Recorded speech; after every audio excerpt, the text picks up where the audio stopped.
estás, Alexander? Nos encontramos en este momento en el Palacio de Miraflores, donde vamos a conocer una serie de recursos que han sido aprobados por el Gobierno Nacional. El vocero de estos anuncios será, por supuesto, el vicepresidente Elías Agua, que nos acompaña. Buenas tardes, vicepresidente. Buenas tardes, Boris. Aquí conversandito con los compañeros ministros, un conjunto de puntos de cuenta que aprobó el presidente, comandante Hugo Chávez, el día de ayer. Especialmente le estaba comentando a la ministra Erika los recursos para cancelar la pensión a 2.023.284 adultas y adultas mayores en el mes de junio de 2012. Se aprobaron recursos por la cantidad de 1.523 millones por el Fondo Social de Desarrollo Social de PDVSA, Rafael. Es la fuente que asignó el presidente y nos pidió que aceleráramos, porque esto es las pensiones del Seguro Social, que bueno, ya como ustedes ven, vamos por 2.023.284 adultos y adultas mayores. ¿Cuánto vamos a terminar este año? Pero es que eso es aparte de Amor Mayor. En Amor Mayor, la proyección de este año es a 600.000 que se sumarían a estos que están acá, que son los que vienen por las pensiones ordinarias. Bueno, es parte del esfuerzo, gracias a los aportes de PDVSA, entre otros casos. Esto hay que resaltarlo. Hay que resaltar esto del aporte de PDVSA a la seguridad social, al financiamiento de la... Mira, ahí está el presidente. Bueno, estamos viendo al presidente de la República, Hugo Chávez Frías. No hay viejo aquí. Están ahí. ¿Y por qué apagaron la fuente? ¿No llovió esta tarde? No ha llovido. Elías, ¿tú qué estás declarando ahí? Estábamos comentando los recursos que usted aprobó para los pensionados del Seguro Social. Más recursos, Jordani, más recursos. Aprobó el domingo, sí. Mira la cara de Jordani. No, Jordani eso sí lo defiende. Mira la cara, claro. Los pensionados. Pero ¿quién no va a defender eso? De aquí a final de año todavía nos hacen falta casi 30.000 millones de bolívares, Rafael, para asegurar las pensiones. ¿No? Jorge Rodríguez, ¿cómo está el comando? Hoy no tenían acto. Y todos están alineaditos. ¿Y Diosdado qué hace aquí? Todo bien, aquí visitando. Todo bien. Pero si ahí tenemos a Boris. Hola, presidente, ¿cómo está? ¿Nos va a responder las preguntas? Con corbata y todo. Claro. No, le estoy preguntando al coronel Alastre cómo están los tanques, porque recordando nuestros días, no está la... acá, pues, enérgico. Está recordando, no sé, ayer o antier, cuando Pedro Alastre llegó de Francia, ¿no fue en qué año? 79, 78, 79.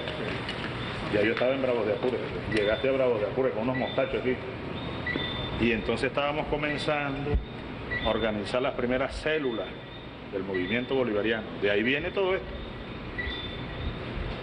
Y un día conversando por allá, nos fuimos haciendo amigos. Buen pelotero, tercera base, buen bateador, buen instructor de tanque, conocía mucho más que yo, venía de Francia. Yo era de comunicación y estaba incursionando en los tanques, así que fue también maestro mío, sobre todo la parte técnica, ¿no? El Sulzer en emergencia, ¿qué más?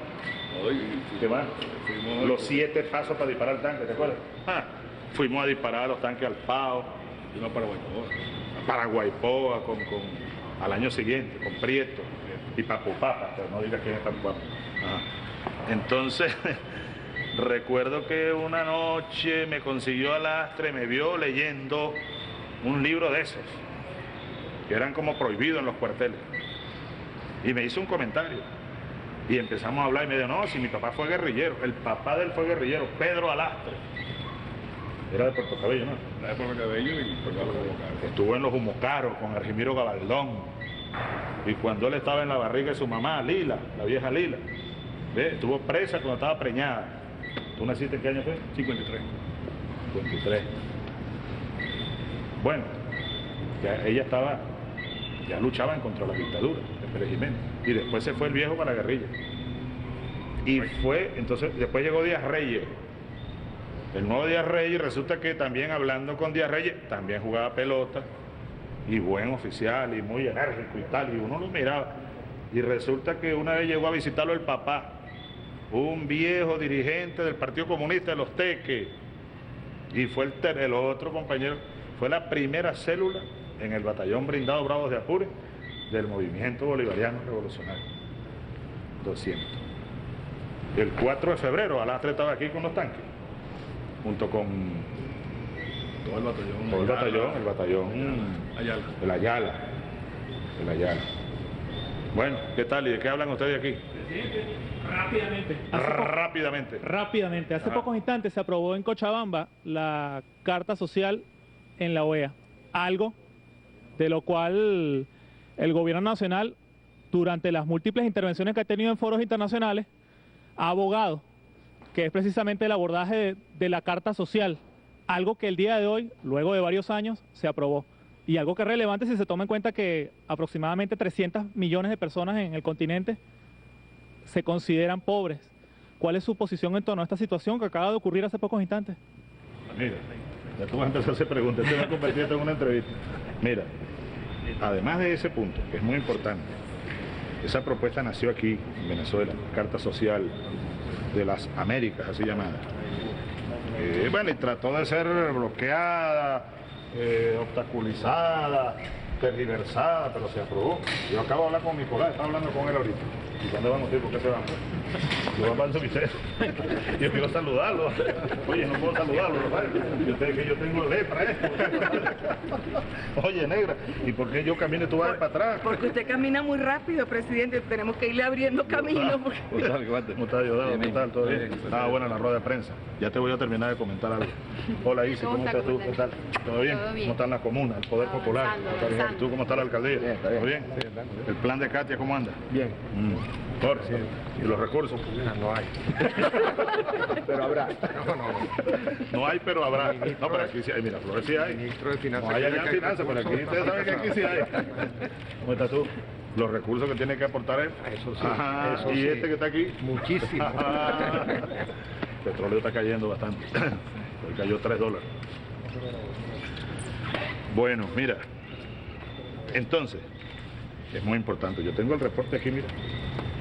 Ahora, más allá de la aprobación de esta carta de los derechos sociales, ¿no?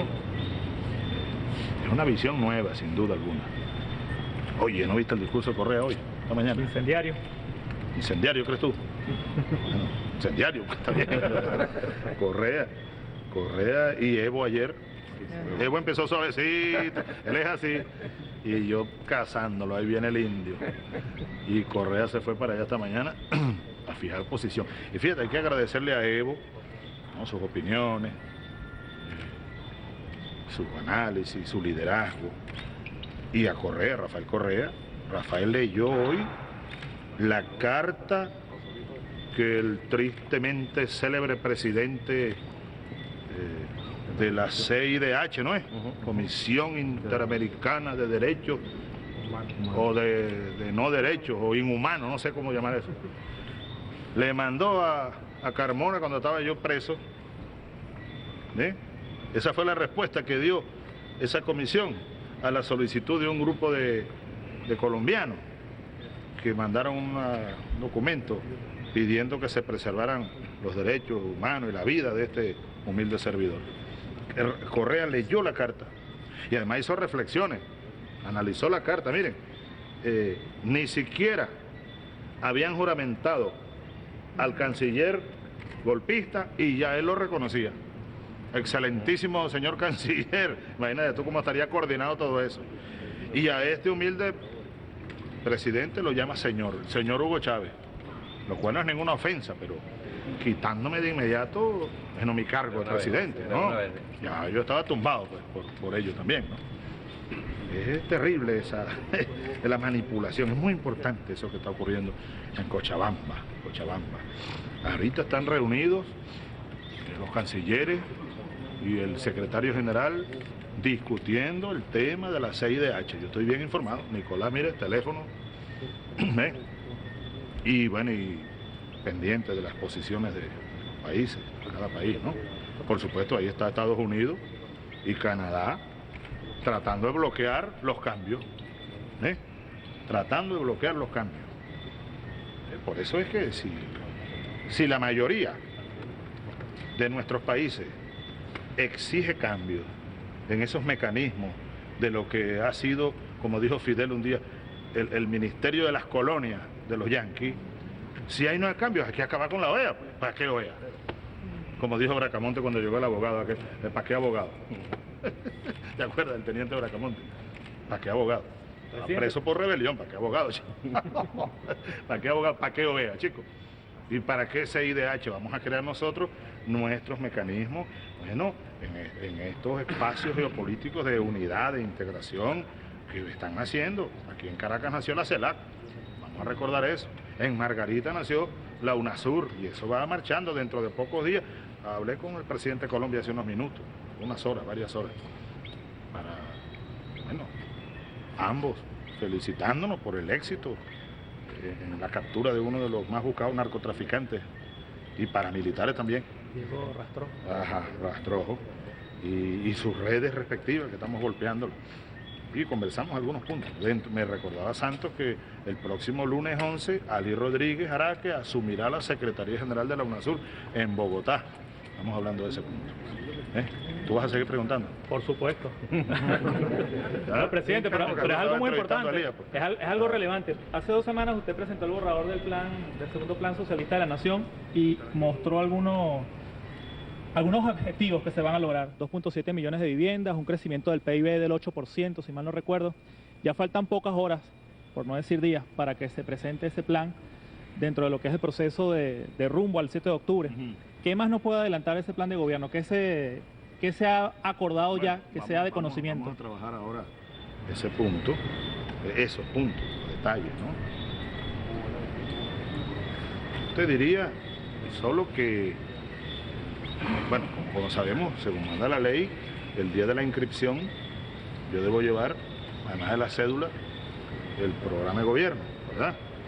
Sí. Dice la ley del reglamento el reglamento de los procesos electorales, y nosotros tenemos que dar el ejemplo. Así que tenemos meses trabajando ideas, recogiendo propuestas y estamos ya, bueno, dándole los toques finales al programa de gobierno, que va a ser la base para el segundo plan socialista de la Nación, que será otra cosa, mucho más detallada, porque ese segundo plan socialista tendremos que llevarlo a las escalas, digamos, más concretas, Jordania, ¿no? Más constructivas, diría Balzac, por ahí estuve leyendo un rato a Balzac, más constructivas de las metas, los objetivos, las políticas, en lo social, primero que nada lo social. Y hay allí una diferencia fundamental de cualquier programa capitalista, neoliberal, a nuestro programa. Nosotros llevamos por delante lo social, satisfacer las necesidades sociales de toda la población venezolana. Y luego viene, bueno, lo político, lo económico, que debe ser tributario a los grandes objetivos sociales, los grandes objetivos nacionales. Ahora, te decía que una vez consolidada la victoria del 7 de octubre, nosotros seguimos, bueno, y todos estos meses seguiremos trabajando rumbo a la elaboración más detallada del segundo plan socialista de la Nación, que tendrá que pasar por Consejo de Ministros después que se instale el nuevo gobierno del 2013, por supuesto el gobierno bolivariano, y luego enviaremos eso a la Asamblea Nacional, el documento, allá se debatirá en la Asamblea Nacional y deberá ser aprobado y convertido en ley nacional, ¿no es así, señor presidente? ¿Verdad? Como se hizo con el primer plan socialista de la Nación, que aquí lo cargo, por cierto, porque bueno, nosotros no estamos partiendo de la nada, nosotros sí tenemos un proyecto. Cuando yo te hablaba hace unos minutos con el coronel Alastre del Bravos de Apure y del 4 de febrero, es que de allá venimos. Ya nosotros habíamos elaborado antes del 4 de febrero un muy modesto documento que por ahí anda. Lo llamamos el Libro Azul. Soñadores, un poco soñadores, ¿no? El Libro Azul. Y muy balzaquiano, muy balzaquiano.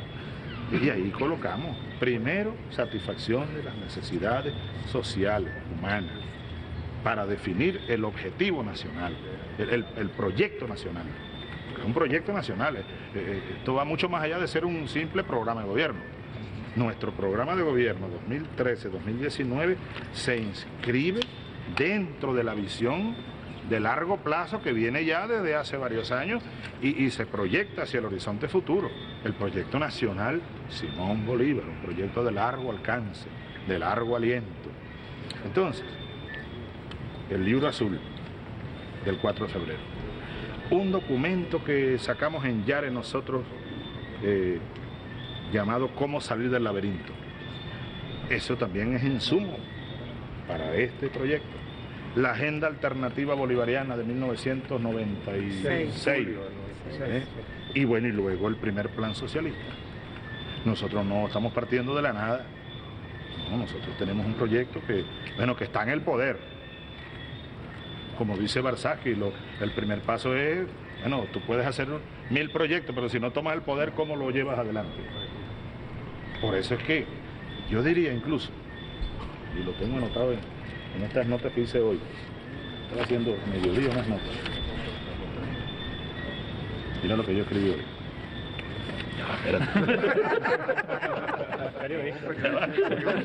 No seas curioso, chicos. Fíjate, el primer objetivo, oye, ¿quién me puede ayudar así, por favor? Estoy medio enredado aquí con tantos libros y nada más que 2 manos. Y tengo que ponerme los lentes para leer mejor. Ajá. Gracias, Listo. Fíjate. El primer objetivo, Jordane, fíjate, del programa, nuestro programa, debe ser alcanzado antes de ser puesto en marcha. El programa. Se trata de la toma del poder, entre comillas. Y para ello es imprescindible asegurar la victoria presidencial en las elecciones del 7 de octubre. Ese es el primer objetivo. Si eso no se asegurara, ¿cómo desarrolla luego el programa mismo? Y el segundo objetivo, complementario al anterior y de carácter vital, digo aquí, neutralizar los planes desestabilizadores del adversario, una vez que el Consejo Nacional Electoral informe sobre los resultados. Tenemos que, desde ahora mismo, neutralizar esos planes que están haciendo, sin duda, esta burguesía violenta, desconocedora de la Constitución, de las leyes, de la voluntad popular. Siempre ha sido así. Y ahí anda como enloquecida y además se sienten apoyados por el imperialismo. Entonces, digo acá, estos 2 objetivos nacionales, estos previos, cuando digo la toma del poder es, la continuación de la toma del poder, para ser quizá un poco más preciso. Evitar que el adversario tome el poder. El asunto del poder. Aquí estamos, el símbolo central del poder nacional. Y el segundo, la neutralización de acciones subversivas. Estos 2 objetivos nacionales de alto impacto tienen relación directa con el primer gran objetivo histórico. Es otra escala, ¿no? Histórico. Sí, más histórico. Incluye lo estratégico. De la Revolución Bolivariana que comenzó el 4 de febrero de 1992. La independencia nacional. La independencia nacional. Sí. Nosotros tenemos que garantizar la continuidad en el poder de este proyecto para al mismo tiempo garantizar la independencia nacional, que es, ¿cómo lo diría? Condición sine qua non, ¿no, Jorge? Para continuar desarrollando el primer plan socialista de la nación y pasar ahora al segundo plan, que va a ser de aceleración en la transición hacia el socialismo. ¿Qué preguntabas tú? Hay un detalle que me llamó la atención hace 2 semanas cuando usted presentó el borrador, y era la esencia del programa de gobierno: hacer irreversible la revolución. ¿De qué estamos hablando? De lo irreversible de la revolución. O como dijo alguien por ahí, ¿cómo fue que dijo alguien? Indevolvible. Lo indevolvible. Bueno, oye, esa pregunta es muy importante. Muy importante. Yo creo, porque es difícil, desde el punto de vista de la planificación estratégica, es muy difícil precisar el horizonte del no retorno. Eso tiene una serie de implicaciones que trascienden el tiempo del corto plazo y trascienden el espacio en el cual el proyecto nacional se está desarrollando o tratando de desarrollar. Eso tiene que ver incluso con la correlación de fuerzas de la geopolítica internacional, lo que está pasando en el mundo, y el avance de otros movimientos y fuerzas aliadas, contrarias, correlación de fuerzas y factores internos. Por eso es que es tan importante para nosotros la gran victoria del 7 de octubre, luego la de diciembre, gobernaciones y alcaldías. Miremos eso que está ahí en perspectiva. aun cuando lo más importante, vital, es el triunfo presidencial. Y luego decía que es muy importante eso para acelerar, y yo sí creo que es posible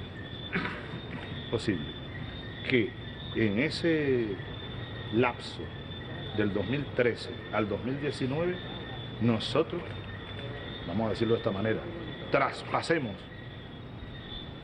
la barrera del no retorno. Es decir, diría aquel señor, que sea indevolvible. El proceso revolucionario no tenga forma de dar marcha atrás. En lo político, consolidar la nueva hegemonía política, el poder popular, el poderío nacional. Luego, bueno, vienen otra serie de consideraciones, el rumbo del proceso, la velocidad del proceso, la profundidad del proceso, pero que sea, que pasemos la barrera esa, te repito, del no retorno. Ese es uno de los grandes objetivos históricos que habrá que explicitarlo en este documento, en el documento y más allá en los planes específicos. El no retorno se trata de lo político, de lo social, de lo económico, de todo, de la visión integral. Pero tenemos trabajo nosotros, ¿no, Elías? Tenemos trabajo. Concédame una última pregunta. Y os prometo que no molestaré más. Por hoy. No, presidente, analizando la línea histórica, Ajá. en el año 99, 98, se lleva la batalla electoral con la cual la revolución accede al poder. Luego ocurre el golpe de Estado y se libra la batalla en el plano militar, la batalla en el plano petrolero, la batalla en el plano económico, en la cual la revolución logra también vencer estos obstáculos que se interponían. Uh-huh. Y ahorita la situación es muy distinta a la del 99. En el plano político interno, usted goza con unos niveles de popularidad Yo quería bastante... asomarme allá, chico, vamos a caminar, ¿tú puedes caminar? Claro, vale. Sí, vamos a caminar, Elías, por aquí no, yo quería estirar las piernas, porque es que me tocaba caminata a las 6 y la suspendí por la reunión. Entonces voy a aprovechar para tirar las piernas. Dime, ¿cómo es la cosa? Lo que le estaba comentando es lo siguiente, que se han librado numerosas batallas y la situación actualmente es mucho más favorable que en el 99. A nivel de la política de las encuestas, su candidatura tiene un nivel de aceptación bastante importante, que ha llevado a muchos analistas inclusive a vaticinar su victoria el próximo 7 de octubre. En el plano internacional se cuentan con muchas más naciones aliadas, naciones que comparten la visión del mundo de Venezuela. En el plano militar, la Fuerza Armada también se ha consolidado en torno a lo que es la necesidad de cambio y la consolidación del socialismo. Y la situación, obviamente, en un plano general pareciera bastante favorable. Sin embargo, en torno a esto, en torno a esta situación, que pareciera favorable, ¿realmente lo es? ¿Cuál sería la principal amenaza, si cabe la palabra, el principal riesgo que debe sortear la revolución para consolidarse y continuar adelante y sobre todo de miras a un proceso como el que viene, el proceso electoral del 7 de octubre? Fíjate, Boris, sin duda que el cuadro que tú graficabas con tu palabra en la introducción de esta pregunta es parte de la realidad que estamos viviendo, sin que esto signifique para nada caer en el triunfalismo, bajar la guardia, no. Pero sí tenemos que reconocer objetivamente que la realidad hoy, tú lo decías, vamos pues, es muy distinta. La revolución nuestra ha venido detrás de cada batalla, detrás de cada golpe, incluso fortaleciéndose en lo ético, los valores, los nuevos valores, la conciencia, una nueva concepción nacional, sin duda. Anoche yo llamé a los muchachos de Zurda Conducta y hablé con ellos un rato por el teléfono. Y tenía en mis manos un librito que ahí apareció en mi vieja biblioteca, Los 12 Apóstoles. Tú no habías nacido, Pedro Duno. ¿Quién aquí había nacido ya? Tú sí, tú también, ¿no? Pedro Duno, tú conociste mucho a Pedro. Pedro Duno, Los 12 Apóstoles, ¿tú te acuerdas? Y entonces, los últimos capítulos, él habla de la decadencia nacional. El país se vino abajo, una crisis, una catástrofe. Hoy Venezuela es un país totalmente distinto, muy distinto al país que tuvimos en el siglo XX, el país que vimos, pues, esos últimos 50, 40, 30 años del siglo XX. Y la revolución que aquí llegó, bueno, se desató, ¿no? Es una revolución vieja, ¿sabes? Vieja. Estaba leyendo ahí y le mandé a Fidel, por cierto, de regalo, un libro viejo, de esos libros que uno tanto ama, como este, por ejemplo, que también, El general en su laberinto, García Márquez, como sabemos, pero este libro es de esos que a uno lo acompañó toda la vida, o media vida, 1990, Caracas, diciembre. ¿Ve? Creo que estaba yo comenzando curso de Estado Mayor, 1990, el 89, estaba aquí en Palacio Blanco, salí preso de ahí, Maturín, 90 lo pasé en Maturín, allá ascendí a comandante, sí, y en agosto, septiembre me llamaron a hacer curso de Estado Mayor, así que esto estaba en Caracas, y leí esta novela. Pero fíjate, García Márquez, que esta es una novela histórica, historia novelada, pues, ¿no? Fíjate lo que dice García Márquez de Bolívar, cuando estaba. El plan militar del general parecía concebido para iniciar desde Cúcuta una ofensiva en grande, 3 meses antes de morir. García Márquez, como él lo explicó en alguna ocasión, revisó, leyó y analizó no sé cuántas cartas y documentos antes de escribir esta novela. Mientras Páez se concentraba en la defensa de Maracaibo. Pero el día 1 de septiembre la provincia de Riohacha depuso al comandante de armas, desconoció la autoridad de Cartagena y se declaró venezolana. El apoyo de Maracaibo no solo le fue dado de inmediato, sino que mandaron en su auxilio al general Pedro Carujo, el cabecilla del 25 de septiembre, trató de matar a Bolívar, tú sabes, que había escapado a la justicia al amparo del gobierno de Venezuela. Montilla fue a llevar la noticia tan pronto como la recibió, pero el general ya la conocía y estaba exultante, estaba contento. ¿Pero por qué? Fíjate, pues la insurrección de Riohacha le daba pie para movilizar desde otro frente fuerzas nuevas y mejores contra Maracaibo. Además le dijo, tenemos a Carujo en nuestras manos. Esa misma noche se encerró con sus oficiales. Andrés, ¿qué haces tú ahí? ¿Todo bien? ¿Estamos transmitiendo? ¿Estamos al aire? Ajá. Y trazó la estrategia con gran precisión, describiendo los accidentes del terreno, moviendo ejércitos enteros como piezas de ajedrez, anticipándose a los propósitos menos pensados del enemigo. Al amanecer el plan estaba terminado, y tal y tal. Esto, fíjate, esto es una carta que le manda él a Urdaneta el 2 de septiembre. Esta es mi letra de entonces, estas son notas que uno hacía. Fíjate, solo entonces le reveló el propósito real de su viaje a Urdaneta, a Santa Marta. Él quería ir a Santa Marta, pero era a esto. Esto está en la carta, por eso es una novela muy histórica.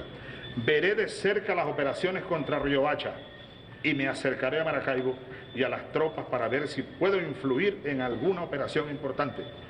Era un moribundo aquel hombre, era un general, como dice, mira, aquí dice García Márquez, visto al derecho, ya no era un jubilado en derrota, huyendo hacia el destierro, sino un general en campaña. Bolívar estaba en campaña para recuperar la patria, él mismo lo dice. Esta patria está disuelta, dijo, en otra carta, o en la misma, a Urdaneta. Primero habrá que retomarla y rehacerla de nuevo por las armas. Y yo me ofrezco para eso como soldado. Y a los 3 meses murió. De ahí, una de mis hipótesis, a Bolívar lo envenenaron. Que era una forma muy, en esos años, ¿no? Muy común de asesinar a alguien. ¿Sí? Pero bueno, eso quizás nunca se podrá probar. Pero son análisis. Hace poco un médico norteamericano en una investigación concluyó que sí, que Bolívar pudo haber sido envenenado. Y analizó no sé cuántos elementos. Parece que antes lo habían tratado, lo habían envenenado a Bolívar. Una vez en San Cristóbal y otra vez allá en el Perú. Estuvo a punto de morir por allá. Pero bueno, desde allá viene este proyecto. El libro que le mandé a Fidel es el de Adrúbal González, Bolívar viaja al eje de la esfera. Y hablando con Fidel por teléfono hace unos días, yo estaba leyendo mi libro y entonces le dije, te lo mando de mi biblioteca. y se lo mandé. Le estaba comentando los decretos de Bolívar de Chuquisaca, después de Ayacucho, y es el libro de González, que también es una novela, pero muy histórica. Bolívar se va de Lima al Potosí y va tomando decisiones, creando escuelas. Muchas en educación. Educación, y claro, como no había muchas instalaciones, le quitaba convento a la iglesia. Llegó por allá un convento gigantesco y entonces dijo, ¿cuántos curas viven aquí? Y eran como 5 curas. Bueno, esos curas pueden vivir de este lado y de este lado para la escuela. Le quitó haciendas también, a ricachones, a propiedades, grandes propiedades que tenía la burguesía de entonces. Él quería hacer una revolución, dictó decretos para repartir tierra a los indios, dictó decretos para hacer carreteras, estuvo en el Cusco, fue una etapa sublime, la apoteosis de Bolívar, y ahí nació Bolivia. En esos días nació Bolivia, a los pocos meses, y él fue el primer presidente de Bolivia, de facto. Pero luego que se aprobó la Constitución, le entregó a Sucre la presidencia. Sucre fue electo por el Congreso de Bolivia. Él se vino y dejó a Sucre allá, y a Simón Rodríguez, primer ministro de Educación. A los pocos meses le dan un golpe de estado a Sucre. Manuela lo salva, Manuela Sáenz, estaba allá Manuela Sáenz. Y comienza, bueno, la contrarrevolución. Y por eso matan a Sucre. Y por eso matan a Bolívar. Digo, matan a Bolívar. El día como hoy. Como hoy, el 4 de junio. El día como hoy, sí. Mataron a Sucre, fíjate. ¡Viva Sucre! ¡Que viva! ¡Viva! El mariscal, el gran mariscal. Hay un momento que narra González Adrúbal. Bolívar sale de Lima, cruza el desierto, pasa por Pucará, pasa por no sé cuántos pueblos, por Ica, etc. Y Sucre lo esperaba más adelante en el Desaguadero. Y entonces él narra cuando Bolívar sale por el camino, a los varios meses después, y está Sucre allá comandando las tropas de Ayacucho, de 8 en fondo, los soldados de Ayacucho, y Sucre el mariscal, y los dos llegan. Y entonces dice, Bolívar piensa, y Sucre piensa, no es el sol el que llega, es Bolívar. Y Bolívar piensa, el mariscal de 30 años, imagínate tú. Y entonces dice, algo que ocurrió de verdad. Ocurrió, esa novela, te repito, fecha, día, referencias de periódicos de la época, de las memorias de Oleri, que era el cronista del viaje, Daniel Florencio Oleri. Entonces cuando se bajan del caballo, el pueblo en silencio mirándolo, y a Sucre se le cae la espada, y cae al empedrado, calles de piedra. Y entonces los dos se agachan a recoger la espada. Y cuando se levantan, tienen los dos la espada de Sucre en sus manos. Y un abrazo, y bueno, y hubo fiesta, no sé, una semana de fiesta. Nacía un continente nuevo. Pero lamentablemente esa independencia que tanto costó, se vino abajo. De allá viene este proyecto. Por eso es que el pueblo venezolano, cada día yo estoy seguro, desde mi corazón bolivariano de soldado de Bolívar, que cada día tendremos más fortaleza moral y más conciencia. Que este proyecto no es solo un plancito de gobierno para 1 año, para 5 años, un programa, no, este es un proyecto histórico. Es el gran proyecto de Miranda, que fue amasándose con los siglos, de Bolívar, de Sucre, de Zamora, de Simón Rodríguez, de todos ellos y ella, Manuela Sáenz, y luego, bueno, todos estos años. Es un proyecto histórico, un gran proyecto histórico. Y ese proyecto llegó aquí para quedarse. No tiene vuelta atrás. No tiene vuelta atrás, y de eso nos encargaremos nosotros, en colectivo, el pueblo de Bolívar, el pueblo de Sucre. Bueno, vamos a trabajar, Elías. Ya te respondí. Más o menos te respondí. Siga su camino. Siga su camino. Gracias, presidente. ¿Cuándo no te montas en un Sukhoi? Hace tiempo ya. ¿No viste que los rusos ya pusieron a volar el Sukhoi 35? Ajá, el 50 también. El 50. ¿Ah? Estamos interesados en ese video. Justicia. Estamos escuchando entonces palabras del presidente Hugo Chávez a propósito de lo que fue su intervención junto a su grupo de ministros, y ahora se está dirigiendo al despacho presidencial en compañía del vicepresidente Elías Agua y su equipo de gobierno. Les recordamos que estamos transmitiendo en vivo y en directo.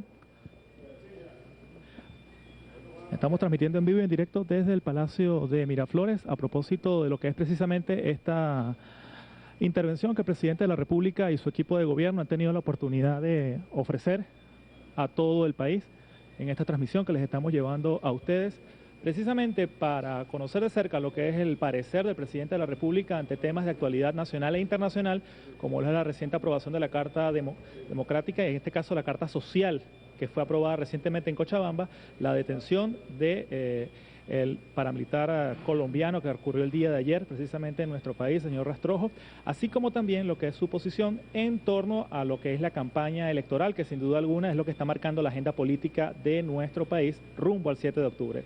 De esta forma entonces terminamos esta transmisión desde el Palacio de Miraflores y volvemos nuevamente a los estudios. Adelante.